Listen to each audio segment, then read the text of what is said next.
কুরবানির সাথে আকিকা দেয়া যাবে কিনা, খুব বেশি আলোচনা হচ্ছে এই প্রসঙ্গটা যে কুরবানির সাথে আকিকা দিয়ে দেয়া যাবে কিনা। এক্ষেত্রে আমরা উত্তরে বলবো যে কুরবানি এবং আকিকা আপনাদের খেয়াল রাখতে হবে যে দুটি ইবাদত।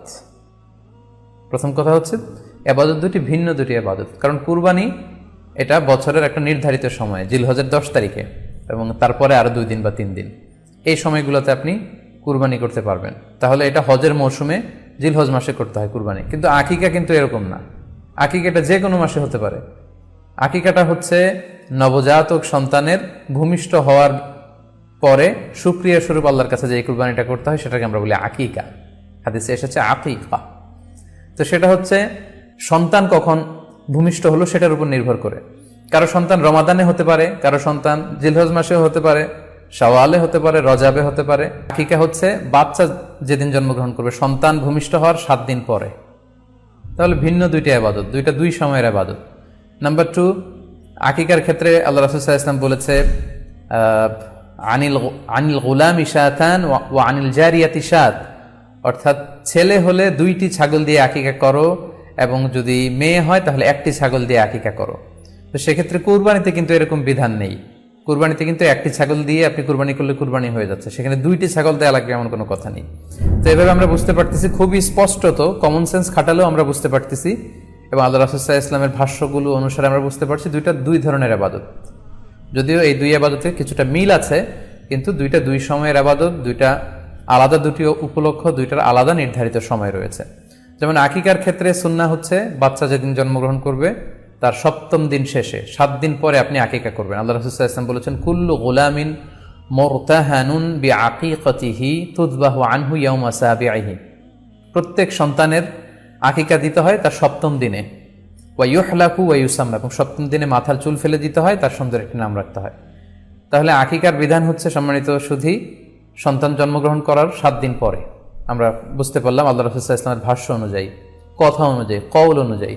এবার যদি আমরা আল্লাহ রাসূল সাল্লাল্লাহু আলাইহি ওয়াসাল্লামের আমল দেখি, ওনার ব্যক্তিগত আমল কি ছিল, সেক্ষেত্রে আমরা সহিহ ইবনে হিব্বানের একটি হাদিস উল্লেখ করব, যেটিকে ইবনে হাজার আল আসকালানি উনি ওনার ফাথুল বারিতে সহিহ হিসেবে উল্লেখ করেছেন। আয়েশা রাদিয়াল্লাহু তাআলা আনহার বর্ণনা, তিনি বলেন যে আক্কা রাসূলুল্লাহ সাল্লাল্লাহু আলাইহি ওয়াসাল্লাম আনিল হাসানি ওয়াল হুসাইনি ইয়াউমা সাবিঈ ওয়া সাম্মাহুমা, আল্লাহ রাসূল সাল্লাল্লাহু আলাইহি ওয়াসাল্লাম নিজে ওনার দৌহিত্র অর্থাৎ ওনার নাতি হাসান এবং হুসাইনের আকিকা নিজে করেছেন 7ম দিনে, এবং 7ম দিনে তাদের নাম রেখেছেন। একজনের নাম রেখেছেন হাসান, আরেকজনের নাম হুসাইন।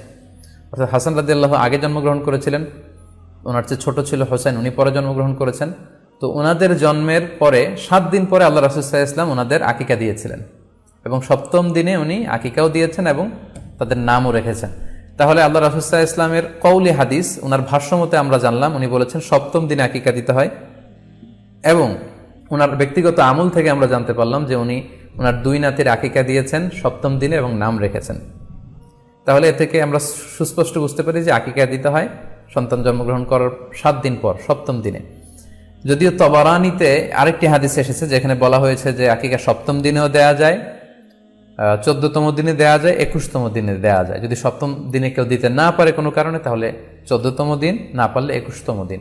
তাহলে সুস্পষ্টভাবে উল্লেখ আছে যে আকিকার সময়সীমা 7ম দিনের কথা আমাদেরকে বলা হয়েছে। তো সেক্ষেত্রে আপনার সন্তান জন্মগ্রহণ করলে আপনি শুকরিয়া স্বরূপ কুরবানি করবেন, আত্মীয় স্বজনকে খাওয়াবেন, আকিকার গোশত নিজেরাও খাবেন।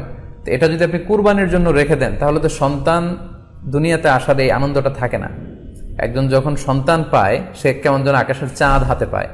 তো তখন তার 7 দিনের মধ্যে যে আনন্দটা থাকে, ওই দিন তার নাম রাখা হবে, আত্মীয় স্বজনরা আসবে, বাচ্চাকে দেখবে, দোয়া করবে, তখন আকিকা করে গোশত নিজে খাবেন, আত্মীয়দের খাওয়াবেন, পাড়া প্রতিবেশীদেরকে দিবেন। এটা হচ্ছে সন্তান ভূমিষ্ঠ হওয়ার উপলক্ষকে কেন্দ্র করে এই আকিকা। সো এটাকে কুরবানির সাথে মিক্স আপ করার কোনোই প্রয়োজন নেই, এবং এক্ষেত্রে সুস্পষ্ট গাইডলাইন হচ্ছে যে 7ম দিনে আকিকাটা দিতে হয়। সো আমরা যেন 7ম দিনে আকিকাটা দেই। তবে হ্যাঁ, এখন প্রশ্ন হচ্ছে 7ম দিনে কেউ দিতে পারেননি, 14তম দিনেও দিতে পারেননি, 21তম দিনেও দিতে পারেননি, হাতে টাকা ছিল না, সামহাও কোনো কারণে মিস করেছেন, তখন আপনি যখন সুযোগ হয় তখন করে দেন। ওই প্রেক্ষাপটে